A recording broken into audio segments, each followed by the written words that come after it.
7 ઇન્ડિયામાં આપ સૌનું હાર્દિક સ્વાગત છે। આવો જોઈએ આજના સમાચાર। મૂળીના દુધઈ ગામે ખનિજ માફિયાઓને તંત્રની ધાક કેમથી ફરિયાદ છતાં એક પણ દિવસ ખનન વહન ગેરકાયદેસર બંધ થયેલ નથી। મૂળીના દુધઈ ગામે છેલ્લા ઘણા દિવસોથી સફેદ માટી ખનિજનું ખનન વહન મોટા પ્રમાણમાં થાય છે। તે બાબતે લેખિતમાં નામ ઉલ્લેખ સહિત ખાણ ખનિજ વિભાગમાં ફરિયાદ પણ કરવામાં આવેલ। ખાણ ખનિજ વિભાગના અધિકારી દ્વારા રૂબરૂ સ્થળ તપાસ કરવામાં આવેલ અને આ ખનિજ ચોરી બાબતે માપણી કરી પંચ રોજ કામ પણ કરીને આગળની કાર્યવાહી હાથ ધરવામાં આવેલ છે।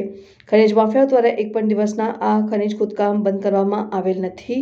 તે જ જગ્યાએ હાલ પણ ખનિજ ચોરી બેધડક ચાલુ છે, જેમાં હિટાચી મશીન દ્વારા ખોદકામ કરવામાં આવેલ છે।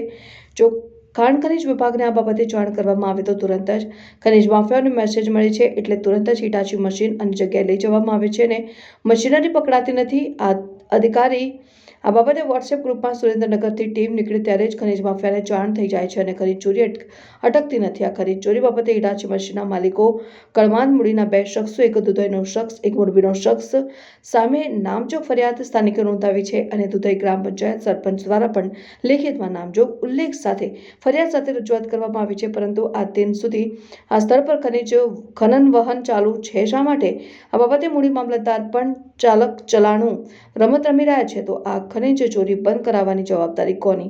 પોલીસ મામલતદાર કે ખાણ ખનિજ વિભાગ? હપ્તા સિસ્ટમ થકી ખનિજ માફિયાઓને તંત્રનો કોઈ ખોફ રહેલ નથી, ત્યારે ના છૂટકે આ બાબતે સોમવારે ચલ્ત કાર્યક્રમ કલેક્ટર સુરેન્દ્રનગર સમક્ષ આપવામાં આવશે અને વિજિલન્સ તપાસની માંગ કરવામાં આવશે। ખોદકામમાં ભાગીદારી પણ એક પોલીસમાં સર્વિસ કરતા વ્યક્તિની હોય તે પણ માહિતી મળેલ છે, ત્યારે આ ખોદકામ આ દિન સુધી ચાલુ છે, તો આ બાબતે કલેક્ટર સુરેન્દ્રનગરને આધાર પુરાવા સાથે સોમવારના રોજ અમો રજૂઆત કરીશું અને પોલીસ કેસ દાખલ થાય, દંડ થાય તે માટે તજવીજ શરૂ થશે। તો આ લડતમાં જોઈએ ખનિજ માફિયાઓની જીત થાય છે કે દુધઈ ગ્રામજનો કે દુધઈ ગ્રામ પંચાયતની જીત થાય છે, તે આગામી સમયમાં જોવા મળશે।